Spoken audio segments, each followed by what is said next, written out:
araw po. Ako po nga pala si Limel Kapuyan at meron akong mga ilang katanungan para sa iyo about lang sa Baguio. Ano po yung pangalan? Emma Hias, Edad? 49, Nagasaan po kayo? Kanamukan Industela. Ano ang mga paghahanda na yung ginawa nung nalaman mo na may paparating na Bagyo? Palit ko og mga pagkaon good for 2 days. Noong nanalasa ang Bagyong Tino, ano ang pangyayari na iyong naranasan? Hangin, kusog nga uwan, dayon baha. Susod na nga rin sa mua ang baha.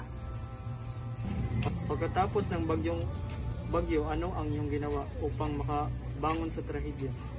Pag humansgit sa Bagyo, kuan ko ni gawas to check my other families kung okay ra ba sila or kuan kay ako ang ubang pamilya na bahaan sa tagahawak.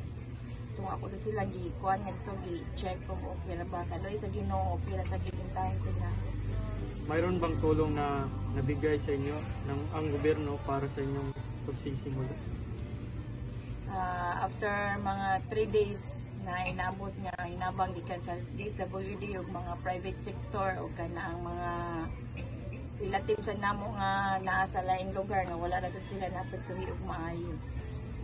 Ano ang mensahe ninyo sa mga tao na wala ng mahal sa buhay at nawalan din ng kanilang bahay? Nanglan nga magpadayon na gyapon ng ilahang pagpaningkamot. Dayon kamping na gyapon ta sa Ginoo bisan nga ingon anita. Na kuan ang jinta. Ginabangay aron makamubon sa mga trahedya nga natabo sa tuang area. Ano ang aral na iyong nakuha pagkatapos ng Bagyo? Kinahanglan nga ready kita permanente sa tuang mga balay dayon ug mingon ang kanaang ato ang baryo nga evacuate gid ta para wala na mga kinabuhi pang magalas para safety katanong. Yun lang po ang lahat ng aking katanungan. Maraming salamat po sa Kinakailangan muna ng isang malaking bagyo bago sila makaranas ng pagtaas ng tubig. Ngayon, kaunting ihilang ng ulan, binabaha na sa kanilang lipunan. Bakit?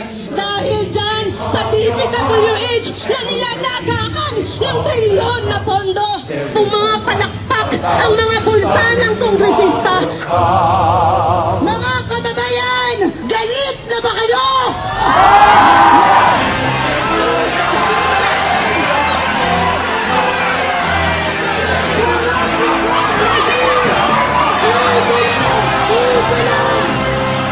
Tayo rin we don't speak up The Filipino people just simply opt to be silent. May pag-asa po ba tayo? Meron pa naman.